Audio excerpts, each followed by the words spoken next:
Mes amis, comment allez-vous? C'est quoi la Pâque pour vous? Combien de Pâques avez-vous déjà vécu avec Dieu? Moi, je ne peux pas compter, mais ces dernières années, je me suis mise à compter. J'en ai compté 10 où j'étais à l'église, de la même église, et où Dieu a fait des miracles pour moi. Alors, j'en ai aussi compté un 11e. C'est une 11e, c'est la Pâque de cette année. Et dans l'église où je suis actuellement, il était question de travailler aussi sur ce discours de Jésus. J'ai désiré vivement manger cette Pâque avec vous. Ça, c'est Luc chapitre 22, verset 15. Et moi, malheureusement, je n'étais pas vraiment dans ce désir, dans cette joie.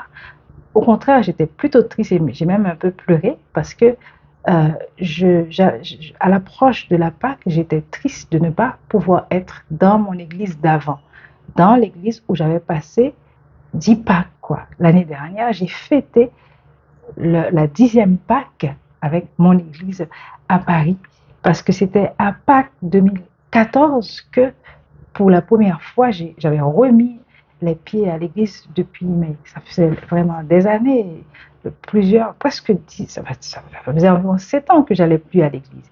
Et là, j'avais remis les pieds à l'église un peu comme par hasard et j'ai un témoignage sur le sujet. Je vous mettrai ça peut-être dans la description de la vidéo. Et pour moi, donc, ce retour à l'église en 2014 n'a pas été rien parce que j'ai tellement été touchée par les chansons que je suis vraiment repartie dans cette église tous les dimanches.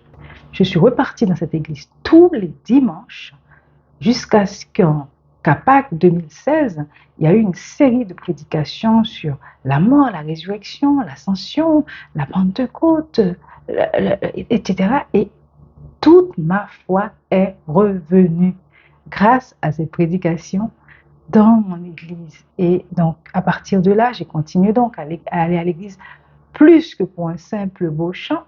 Et c'est touchant puisque à Pâques 2024, c'est moi qui ai été responsable de la louange, de la présidence du culte et aussi de la louange. J'ai pu faire un petit témoignage. Il y a eu un très bon message aussi de Pâques, une agape fraternelle où on a pu fraternelle et sorale où on a pu manger ensemble à la fin.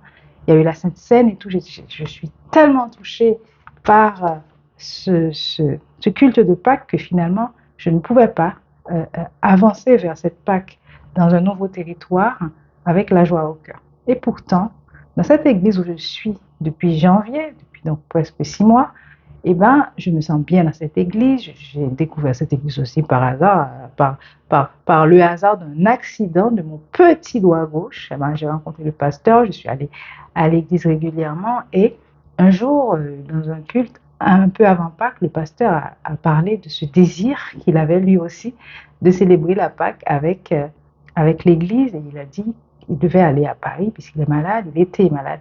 Il devait aller à Paris pour se faire opérer, etc. Mais il a dit, on va prier pour que cette opération n'ait pas lieu, ce qui sera un vrai miracle. Et donc, si l'opération n'a pas lieu, il sera là avec nous pendant toute une semaine pour faire vraiment toute la semaine pascale. Et c'est exactement ce qui s'est passé. Il est allé à Paris, il n'était pas obligé de faire l'opération et donc il est revenu pour faire la semaine pascale. Et moi, du coup, j'ai commencé à avoir envie d'être là pour cette semaine-là. Alors, c'était toute une semaine, donc tous les soirs, il fallait être à l'église à 18h et tout.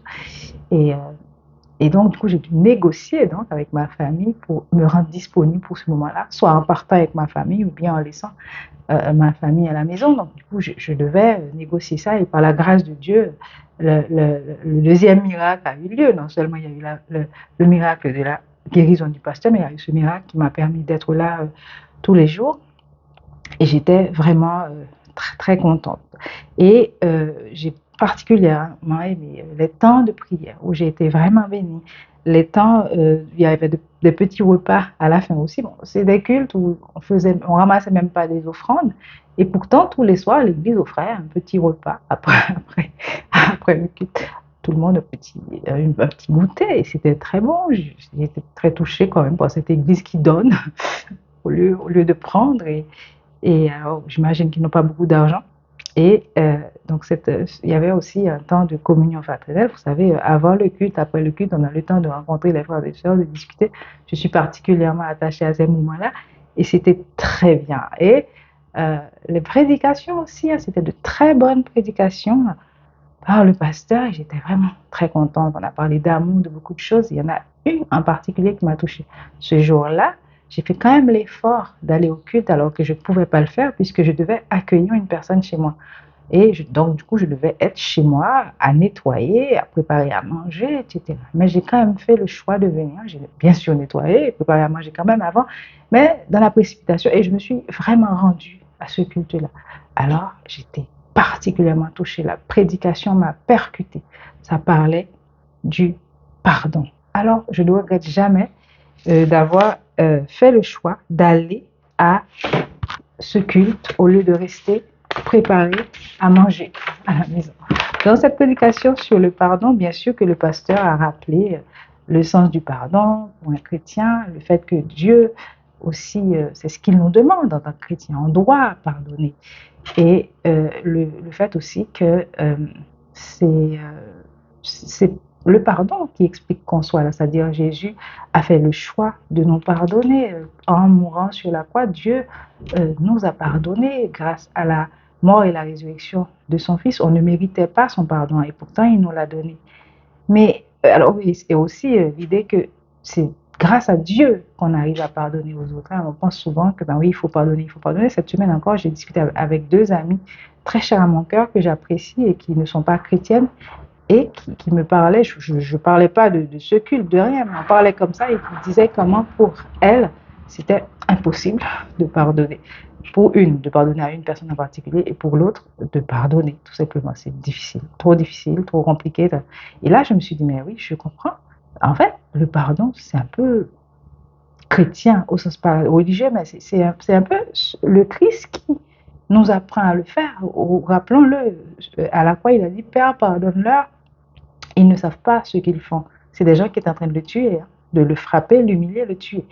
Il a dit ça de ces personnes-là. Et il a fait cette prière en faveur de ces personnes-là. Et c'est lui qui nous aide à pardonner, à aimer nos ennemis, à prier pour les gens qui nous haïssent, qui nous persécutent, à les bénir, etc. Ça, c'est Jésus. Normalement, on est censé aimer les gens qui nous aiment, mais on ne peut pas aimer les gens qui nous détestent ou qui nous font du mal, ou du moins qui sont méchants avec le monde. Hein. C'est ça aussi parfois. Hein. On se dit, mais est-ce qu'on peut pardonner à des gens qui font des crimes, etc. Bon, alors, la question du pardon, c'est Dieu qui le défend et qui nous donne aussi les moyens de le faire. Bien sûr, je parle de pardon, je ne parle pas de réconciliation.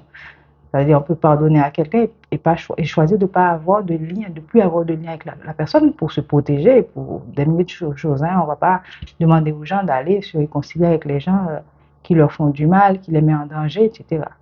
Mais, ou du moins, à rester dans une situation insupportable, à rester dans une relation malsaine sous prétexte qu'on a pardonné. C'est pas ça, le pardon.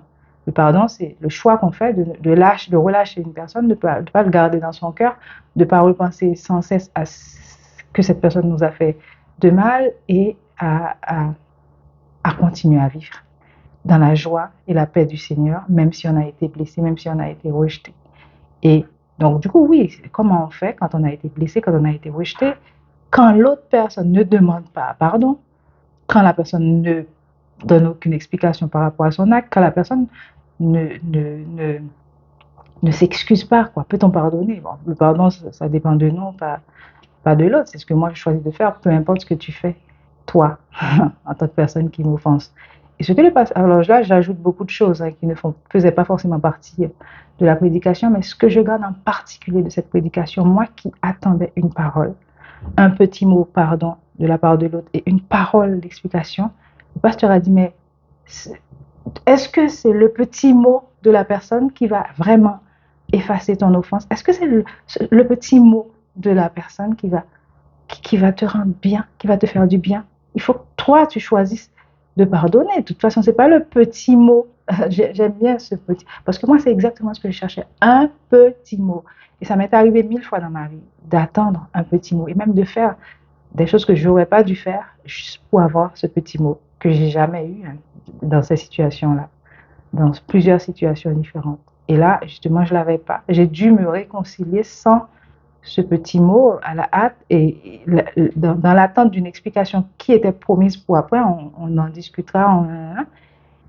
Et moi, ça ne me convenait pas, même si je savais que les explications allaient arriver, ça ne me convenait pas. Donc, du coup, oui, je devais parler, rencontrer, mais j'avais pas pardonné, quoi, au fond de moi. Donc, j'étais pas dans la joie, j'étais plutôt dans la tristesse. Et donc, du coup, oui, ce message-là a eu un impact considérable sur moi parce que ce jour-là, j'ai prié le Seigneur, j'étais touchée par les paroles, j'ai prié le Seigneur et j'ai complètement relâché ces choses dans mon cœur. J'ai plus eu cette envie d'avoir un mot quelconque. Je me dis, c'est le mot de Dieu qui va me libérer. C'est pas le mot de l'autre. Le mot de l'autre, s'il arrive, tant mieux.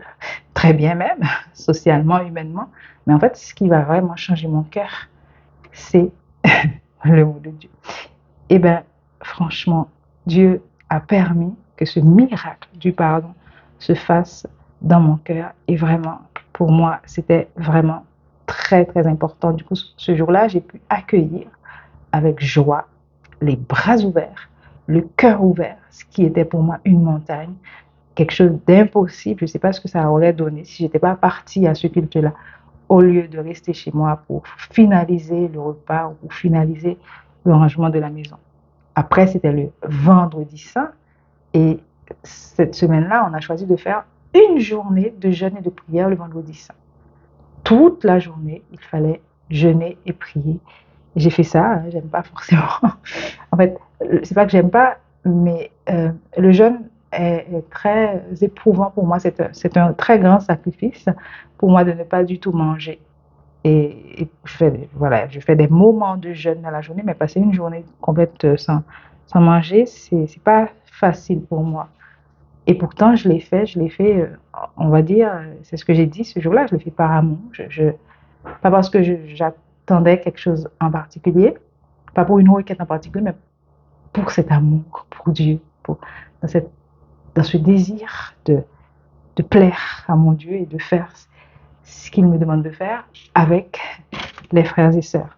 Et il y a eu effectivement ce moment de jeûne qui s'est terminé par une petite soupe préparée par nos chères sœurs de l'Église, merci à mes sœurs. Mais il y a aussi plusieurs moments de prière, de méditation. Des prières en petits groupes, en grands groupes euh, euh, ou individuellement.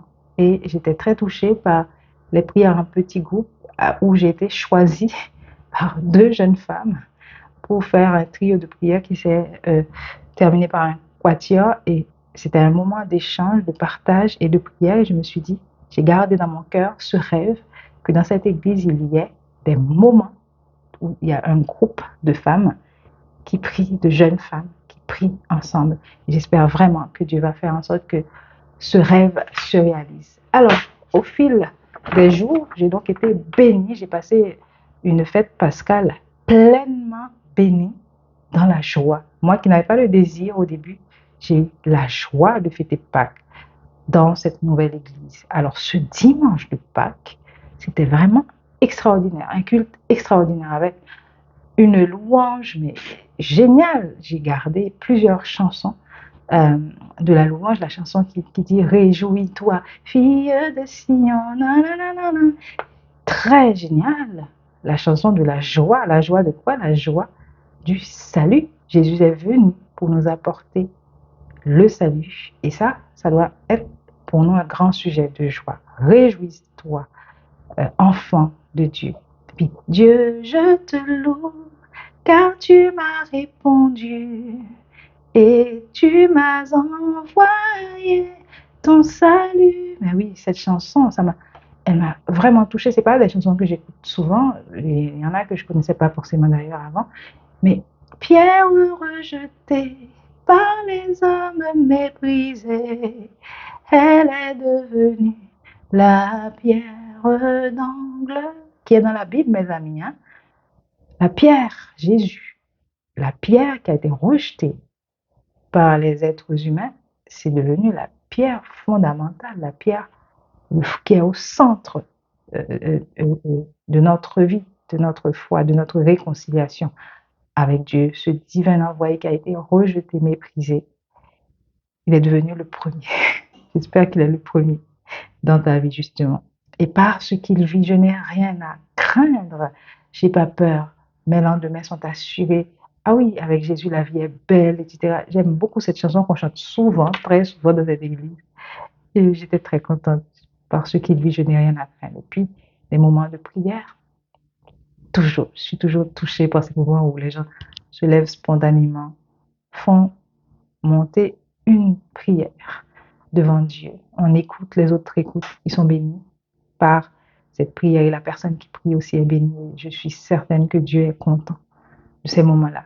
Alors, une prédication de ouf avec des symboles de la Pâque juive, la relation de la Pâque juive et la Pâque chrétienne, toute l'histoire, mais c'était un vrai mémorial avec une table, avec vraiment où étaient disposés les symboles qui étaient explicités, etc. C'était génial, pédagogique.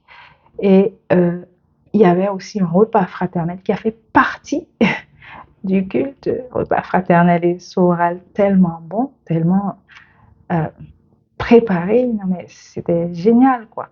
Et la Sainte Seine qui a fait partie aussi du repas qu'on a fait un peu à la fin et c'était vraiment très touchant. Je pense que mon mari pouvait mieux dire à quel point, raconter, exprimer à quel point ce moment était solennel. En fait, finalement, j'ai vécu un dimanche de Pâques extraordinaire dans la joie, l'amour, la paix et la reconnaissance par rapport à ce que j'ai pu vivre loin de mon église d'avant, mais qui était tellement remplie, bénie par Dieu. Donc, toute ma famille était là, moi, mon mari, mes enfants. Pour moi, c'était une grâce extraordinaire. J'étais donc aux anges, très contente, très heureuse, amoureuse, belle aussi. C'était génial. Et j'ai invité aussi une copine qui a bien accepté de venir, de rester avec nous, de chanter, elle aime le chant, de chanter avec nous, de manger ensemble ce bon repas avec nous. Et on a discuté de tout et de rien et aussi de cet évangile de Jean, ce Jean, le disciple que Jésus aimait, c'est lui qui parle de lui comme ça. Je suis aimé de Dieu, c'est génial. Celui qui mettait sa tête sur Jésus, sur le cœur de Jésus, celui donc qui était dans l'intimité de l'homme Dieu. Et franchement, ça fait rêver, quoi. C'est génial. Que Dieu bénisse cette copine et qu'on puisse garder dans le cœur ce moment qu'on a passé ensemble. Ce qui m'a touchée aussi dans ce culte, c'est que ma fille, mon aînée, a joué au piano pour accompagner l'école du dimanche. Elle était là, sur scène, avec les 3 monitrices de l'école du dimanche et quelques membres de l'équipe de louange qui chantaient ensemble la chanson de Hillsong. En toi, je sais qui je suis choisie et affranchie. En toi, je sais qui je suis. Bon, alors, en plus des paroles de ces chansons et de la grande capacité artistique de ma fille que j'aime bien écouter en général à la guitare et au piano, j'étais touchée par cette image. Vous voyez, un enfant, 3 monitrices. Souvent, on pense qu'il faut avoir beaucoup d'enfants pour faire des moments spécifiques pour les enfants dans les cultes. Pourquoi laisser le message pour aller s'occuper des enfants? Surtout si les enfants ne sont pas nombreux. Souvent, on pense comme ça. J'ai déjà vu ça, des choix où on dit, bah oui, il n'y a que 10 enfants, il n'y a que 5 enfants, il n'y a que 3 enfants. On ne fait pas l'école du dimanche aujourd'hui alors que c'était prévu. Alors là, on voit des monitrices et pas une seule, 3 monitrices qui s'engagent même quand il n'y a pas beaucoup d'enfants. Ça donne, pour moi c'est une leçon de service, mais absolument géniale. Qu'est-ce que je suis prête à faire pour Dieu? Quel encadrement je dois porter aux enfants? Et en quoi chaque enfant compte? Chaque petit enfant compte et doit être accompagné spirituellement. J'ai cette image de ces 3 femmes qui prient pour mes enfants. Et ça me réconforte beaucoup, ça me donne beaucoup de courage. Et chaque enfant, à la fin du culte, avait un cadeau. Cadeau, petit truc pour dessiner, livre biblique, petits bonbons. C'était vraiment de vrais paquets.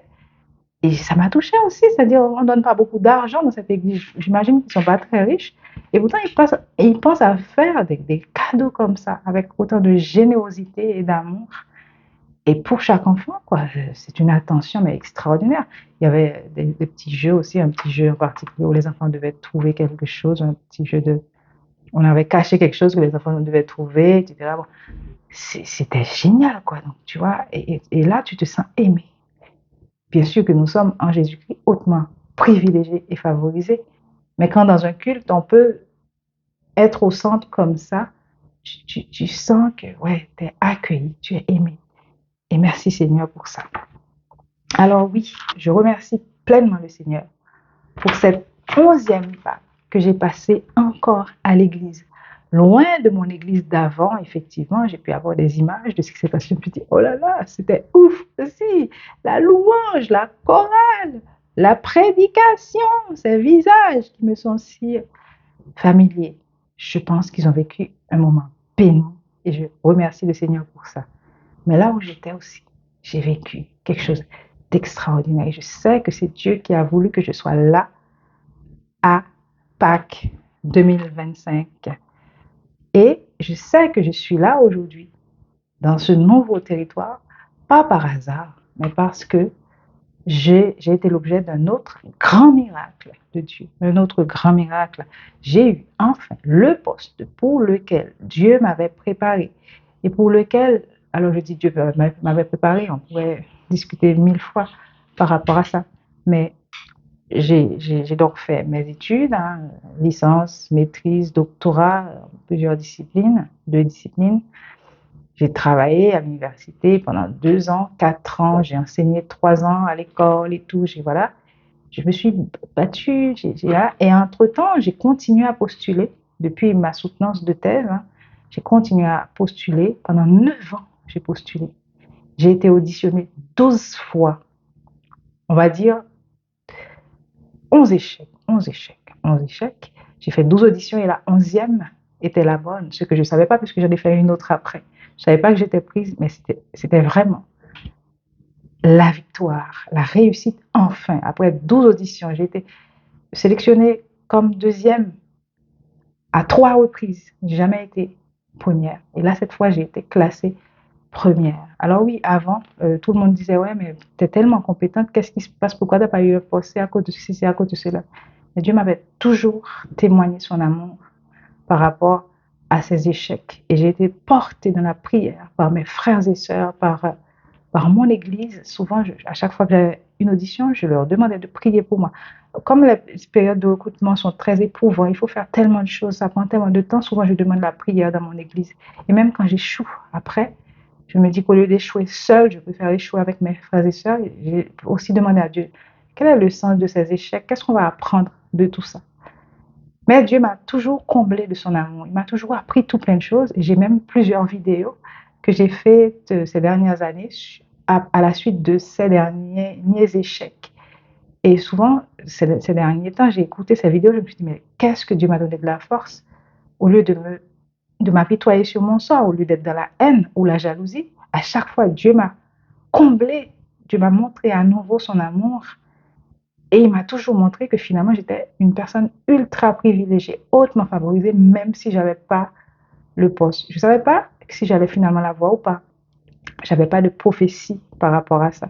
Je n'avais pas une parole de Dieu qui m'a dit, ma chérie, tu vas avoir ce poste. Jamais. Mais je n'ai pas eu de contre-parole non plus. Donc, du coup, j'ai persévéré. Persévère, Olivier Chewa. Persévère. Si Dieu a mis un rêve dans ton cœur et si tu crois que ce rêve vient de Dieu, tu persévères. Donc, c'est ce que j'ai fait. J'ai fait ça 1 fois, 2 fois, 3 fois, 4 fois, pendant 9 ans, 12 auditions. J'ai reçu des paroles tellement mauvaises à certaines auditions. Et après, l'année dernière, quand il y a eu les échecs, j'ai reçu l'année d'avant, 2000. C'est-à-dire, au lieu d'avoir des recherches, des paroles d'encouragement après les échecs, j'ai reçu des paroles humiliantes, des gestes humiliants qui auraient pu vraiment me faire abandonner. Mais au-dessus de ces paroles, Dieu m'a toujours montré qui j'étais en lui, mon identité en lui. Je suis la fille du roi, je suis une princesse au lieu de Dieu, je suis privilégiée, favorisée. Tout ce que j'ai, c'est Dieu qui me le donne. Ce que j'ai pas, Dieu sait pourquoi il me donne pas. Et au lieu d'être dans la tristesse, je me dis bien, dans la jalousie, etc., je me suis toujours concentrée sur mon Seigneur. Mon Seigneur. Et il m'a toujours consolée. Et cette année, alors que finalement, comme je n'avais pas de nouvelles, je pensais que je n'avais pas le poste. Donc, je suis restée dans la même consolation divine d'avant. Je continue à faire ma vie, à préparer mes vacances. J'ai réservé pour des vacances en famille, etc. Et bien, à la fin, quand il y a le jour du résultat, je ne suis même pas allée chercher le résultat. Le résultat était disponible depuis midi. Midi, 13h, 14h, 15h, 16h. Je n'ai même pas regardé. C'est à la fin, vers 16h45, j'étais à une réunion, je ne sais pas pourquoi. Ça ne m'arrive pas, hein, quand je suis en visio, je me concentre sur la réunion. Mais là, tout d'un coup, je me suis dit, oh, allons regarder. Je suis allée regarder. Et bien, j'étais première. Au début, je me dis, mais attends, est-ce que c'est vraiment ça? Donc, avant de me réjouir, j'étais vraiment beaucoup dans le doute. Je me dis, mais attends, c'est vraiment ça? Du coup, j'ai appelé mon mari, j'ai dit, mais attends, tu penses que c'est ça? C'est ce que je vois, tu penses que c'est ça? J'ai envoyé la capture d'écran à une copine, je lui ai dit, mais attends, ça veut dire que j'ai... Parce que tout le monde savait déjà que j'avais pas, hein, que ça n'avait pas marché. Pas de réponse, mauvaise réponse. D'autant plus qu'en plus, j'avais fait une autre audition après, et ça n'a pas marché non plus. Tout le monde pense que c'est comme les années d'avant. J'ai encore échoué. Et moi aussi, je le pensais, que j'avais encore échoué puisque je n'avais pas de nouvelles. Et bien, c'était une bonne nouvelle qui était là, qui m'attendait. Et alors, tout le monde, les gens me disent, bah, je pense que c'est vrai. Alors, j'ai commencé à me réjouir. J'étais contente. J'avais un cours après, donc je ne pouvais pas exprimer ma joie. Hein, mais j'étais vraiment, je me dis, ah ouais. Bon. Et je me suis dit, quand j'arrive à la maison, je vais écrire aux gens pour être sûre. J'ai écrit un truc genre, oui, presque pour merci, mais surtout pour vérifier que c'était vraiment ça. On m'a dit, oui, oui, c'est vraiment ça. C'est oui, vous avez eu le poste. C'est vrai que depuis, ça m'a laissé dans une joie, mais que j'ai gardée pendant, pas uniquement un jour, pendant plusieurs mois. J'étais dans cette joie. Je suis partie donc dans ce nouveau territoire, dans cette même joie, mais extrême, dans cette euphorie, même s'il y a eu beaucoup d'autres difficultés après, beaucoup d'autres tribulations, tribulations après. Je suis restée dans cette joie et la reconnaissance.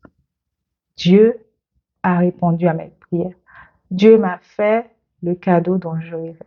Et il m'a envoyé aussi à un endroit où je vais être bien, où je suis contente, heureuse, le soleil, le ciel bleu, ces arbres, ce paysage, ces maisons, la langue, les personnes. Je suis heureuse. Après, quand j'ai rencontré les collègues, c'était pareil aussi. Les gens sont accueillants, bienveillants. J'ai été heureuse. Puis après, quand j'ai rencontré les étudiants, étudiantes, les cours, mais la joie que j'ai eue à faire ces cours. Quand je discute avec les personnes aussi, je me dis, mais attends, je vois tout à fait pourquoi je suis ici. Et pour moi, c'est un grand miracle. Alors oui, euh, je ne me suis jamais considérée euh, comme la meilleure, genre je suis ici parce que je méritais ce poste, parce que je suis la meilleure. Non, jamais. Même si je ne connaissais pas les autres personnes qui avaient concouru avec moi, je n'ai jamais imaginé dans ma tête que ben oui, je suis là parce que je suis la meilleure. Comme avant, hein, je n'avais jamais imaginé que j'avais perdu à ces concours parce que j'étais pas bonne. Non, pas du tout. Je pense qu'il y a beaucoup de choses qui rentrent en jeu. Et surtout, j'ai toujours compris que si Dieu, et je le dis à mon enfant, ma grande, avec qui je discute pas mal de ces choses-là, si Dieu voulait que j'aie tel poste, je l'aurais. Et aujourd'hui, si Dieu a permis que j'ai ce poste-là, voilà, c'est sa volonté.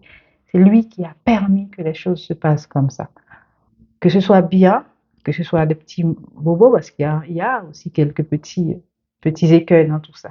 Eh bien, ça fait partie de la volonté de Dieu, de ce que Dieu permet, de ce qu'il fait dans son amour, sa grâce, sa volonté pour moi que je grandisse et son désir de me bénir. Et il nous bénit abondamment, il nous donne toujours plus que ce qu'on imagine et ce qu'on mérite. Donc c'est comme ça que je suis ici. Je ne suis pas là pour le mérite, je le rappelle.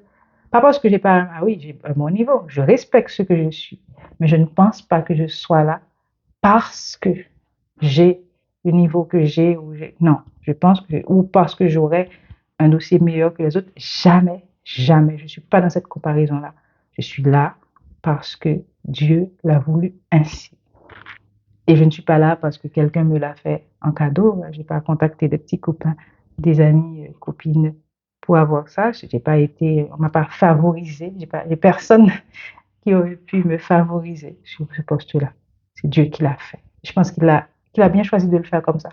Comme ça, non seulement moi, je ne peux pas me glorifier, mais personne d'autre ne peut se glorifier de ça pour dire, ben oui, c'est moi qui ai donné ça à Osmiel.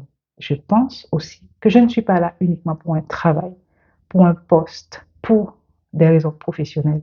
Je pense que si je suis ici, c'est que Dieu l'a voulu aussi dans son plan, mais pas uniquement dans son plan pour me bénir, mais dans son plan pour bénir son Église, son peuple, dans son plan de salut pour les âmes, dans son plan pour son royaume. Donc, c'est en ce sens que je le remercie. Si Dieu peut faire ce travail avec moi aujourd'hui, dans une nouvelle église où je me sens bien, où mes enfants sont bénis, où on est bien accueillis, alors tant mieux. Alors, merci mon Dieu. Si je devais avoir un mot d'encouragement pour toi, bien sûr, si tu ne connais pas le Seigneur, c'est le moment de revenir à lui. Fais le choix de l'accepter dans ta vie comme ton Seigneur et ton Sauveur personnel. Lui seul peut transformer la tristesse en joie. Lui seul peut te donner des bons moments dans une communauté chrétienne. Lui seul peut euh, être le maître des circonstances et du temps et te mettre au bon moment, au bon endroit, selon sa volonté. Et si tu l'as déjà accepté dans ta vie, n'oublie pas que c'est une grâce que Dieu t'a faite et essaye d'avancer avec lui, de ne pas le lâcher. De toute façon, c'est lui qui t'a appelé et c'est lui qui va te tenir, qui va te faire avancer dans la vie. Et bien sûr, si comme moi, à un moment dans ma vie, connais Dieu, mais tu l'as un peu lâché, tu lui as lâché la main, c'est le moment de revenir. Je vais prier pour toi, pour que Dieu te fasse revenir dans sa maison et dans une église. C'est bien d'être dans une église locale. Et bien sûr, si je peux, voilà, c'était mon conseil pour toi. C'est bien d'être dans une église locale, de vivre des choses avec son église et de bénir la communauté chrétienne par notre amour, par nos œuvres, par notre parole, par nos gestes et toujours pour la volonté de Dieu et sa gloire. Alors, si je peux faire une prière, merci Seigneur, merci pour cette possibilité que tu me donnes de faire ce partage. Et tu sais pourquoi aujourd'hui je suis ici. Tu sais pourquoi tu m'as fait vivre ce miracle. C'est 10 Pâques et même une 11e. Tu sais pourquoi aujourd'hui je me suis retrouvée dans cette église et tu sais pourquoi aussi le pasteur m'a demandé de faire un petit témoignage sur ce que j'ai vécu cette année. Alors, euh, j'espère vraiment que ces paroles vont bénir une personne, que ces paroles vont faire du bien à ton peuple. Et je te prie pour les personnes qui vont écouter cette vidéo. Je te prie de guérir les personnes malades, de guérir les cœurs brisés, d'amener un réveil dans le cœur de tes enfants et de tourner des cœurs vers toi. Que tout cela ne se passe pas pour ma gloire, mais pour la tienne. Au nom de Jésus. Amen. Bonne fête de Pentecôte. Après la Pâque, c'est la Pentecôte. Jésus est monté au ciel. Il va un jour revenir. En attendant, nous tenons encore sa main et nous disons, merci mon Dieu.